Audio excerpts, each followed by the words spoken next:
تو اللہ تمہارے ساتھ ہے. وقال اللہ انی معکم لئن اقمتم الصلاۃ. اللہ فرما رہا ہے, خود اللہ بول رہا ہے. وقال اللہ سیڈ, اللہ نے کہا انی معکم, آئی ایم ود یو, میں تمہارے ساتھ ہوں. لئن اقمتم الصلاۃ, if you will perform prayer, اگر تم نماز پڑھتے ہو, آئی ایم ود یو, میں تمہارے ساتھ. انی معکم, اس کا مطلب یہ ہے کہ اگر اللہ تبارک و تعالیٰ کی مدد چاہیے تو سب سے پہلی چیز اللہ کی مدد حاصل کرنے کے لیے جو ضروری ہے وہ نماز ہے.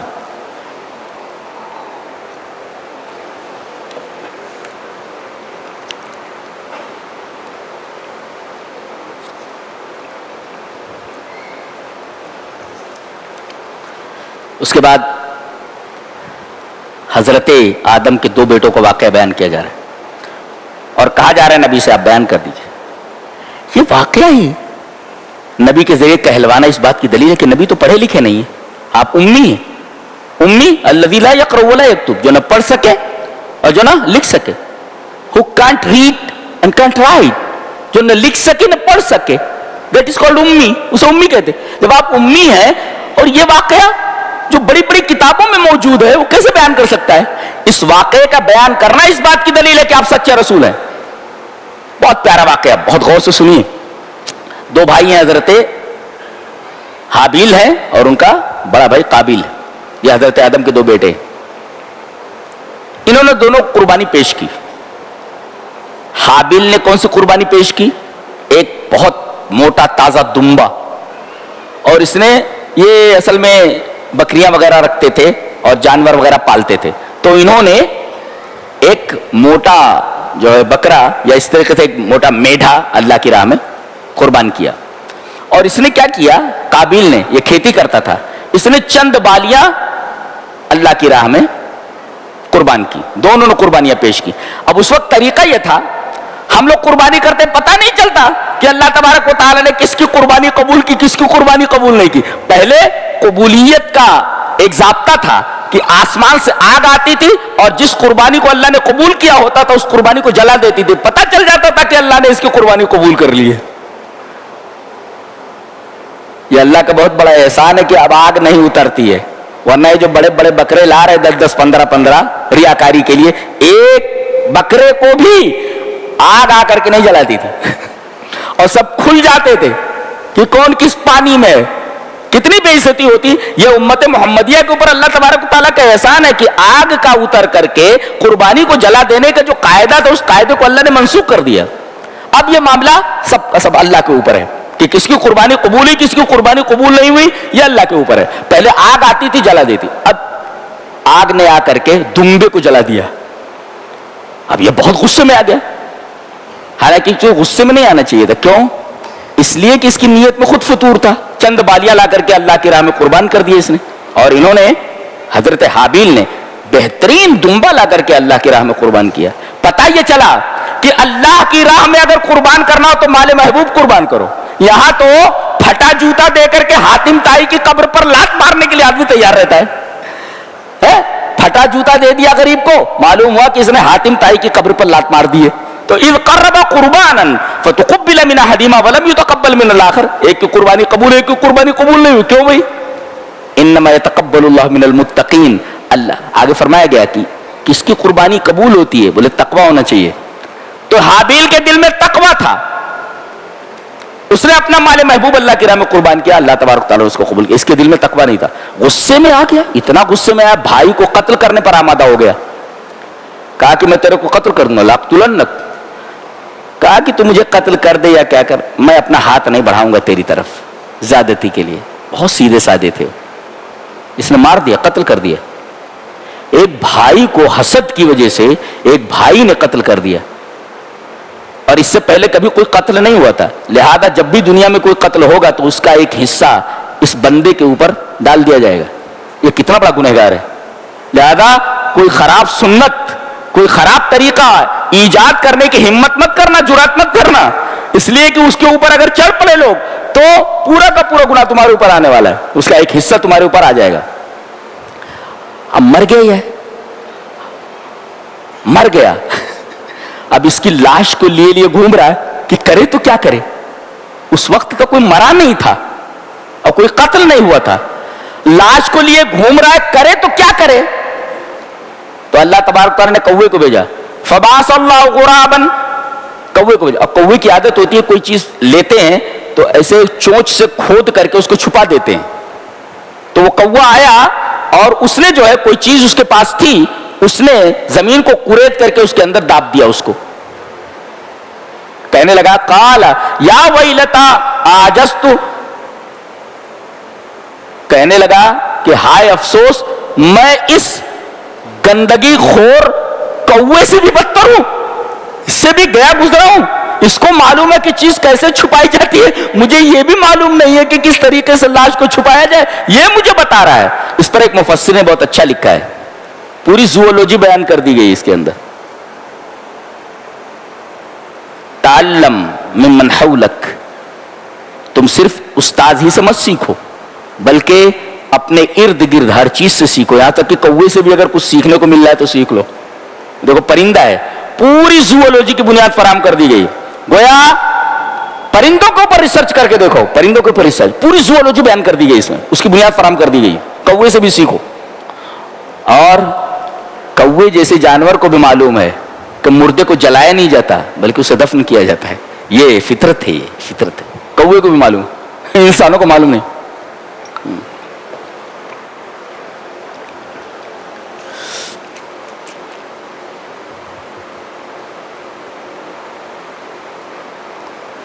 اس کے بعد فرمایا گیا کہ اسلام میں انسانی جان کا احترام اتنا ہے کہ اگر کوئی ایک آدمی کو بچا لیتا ہے تو سمجھو اس نے پوری انسانیت کو زندہ کیا, اور کسی ایک آدمی کو ناحق قتل کر دیا اور پوری انسانیت کا قاتل ہے. کہتے ہیں کہ یہ تو ٹیررزم کا مذہب ہے. اللہ اکبر. بتایا گیا کہ یہ سراپا رحمت کا مذہب ہے. یہاں ایک انسان کا قتل پوری انسانیت کا قتل ہے. یہ تصور کسی کتاب میں آپ کو نہیں ملے گا, کسی مذہب میں نہیں ملے گا جو قرآن کا تصور ہے. اس کے بعد بہت پیارا مسئلہ بیان کیا جا رہا ہے, متوجہ ہیں؟ یا ایھا الذین آمنوا اتقوا اللہ وابتغوا الیہ الوسیلہ. دیکھو اے ایمان والو, اللہ سے ڈرو اور وسیلہ اختیار کرو, وسیلہ اختیار کرو. لوگوں نے اس آیت کریمہ کو لے کر کے ایسا ہڑبونگ مچایا ہوا ہے کہ بہت سارے لوگوں نے وسیلے کے تحت اپنے بزرگوں سے استعانت اور اپنے اولیاء سے استغاثے کا جواز فراہم کر لیا ہے کہ وسیلہ, اللہ نے خود کہا ہے کہ وسیلہ لو, لہذا ہم بزرگوں سے وسیلہ لے رہے ہیں, ہم اپنے اولیاء سے وسیلہ لے رہے ہیں اس لیے کہ قرآن میں اس کا ثبوت ہے. اور بغیر وسیلے کے, بغیر سیڑھی کے آپ چھت پر نہیں چڑھ سکتے. کسی نے بہت اچھا لکھا ہے کہ آپ کو چھت پر جانا ہے نا اور وسیلہ سیڑھی ہے تو کم سے کم چھت والے سے پوچھ لو, چھت والے سے پوچھ لو کہ سیڑھی کیسی ہونی چاہیے, یہ تو پتہ چلنا چاہیے نا. چھت والا بتائے گا نا, چھت پر آپ کو پہنچنا ہے, اللہ تک پہنچنا ہے نا, اور آپ بزرگوں کو وسیلہ لے رہے ہیں تو کم سے کم چھت والے سے پوچھ لو کہ سیڑھی کیسی چلے گی. اصل میں غلطی کہاں ہوئی, یہاں وسیلہ جو عربی لفظ ہے تو عربی میں جو لفظ وسیلہ ہے وہ نزدیکی کے معنی میں, اللہ سے قربت کے معنی میں, اسے اردو کے وسیلہ بمعنی ذریعہ کا مرادف سمجھ لیا گیا ہے. اردو میں وسیلہ کہتے ہیں ذریعہ, کسی کو ذریعہ بنا لو, لیکن عربی میں وسیلہ ذریعے کو نہیں بولتے بلکہ کہتے تقربت الوسیلۃ الی فلان, میں نے فلاں کا تک وسیلہ حاصل کیا, یعنی تقربت الیہ, میں نے اس کی طرف قربت حاصل کی, نزدیکی حاصل کی. پتہ یہ چلا کہ عربی میں وسیلہ کہتے قربت حاصل کرنے کو, اور اللہ سے نزدیکی حاصل کرنے کے لیے سب سے بہترین طریقہ احکام الہیہ کی تعمیل ہے اور اعمال صالحہ ہیں. تو جب اللہ نے بتایا کہ بھئی اعمال صالحہ مراد ہے اللہ سے قربت کے لیے, تو تم نے بزرگوں کا وسیلہ کہاں سے نکال دیا؟ اور یہ تفسیر کسی صحابی نے کی ہے. حضرت عبداللہ ابن عمر آتے, یہاں پہ لے جاتے, السلام علیکم یا رسول اللہ,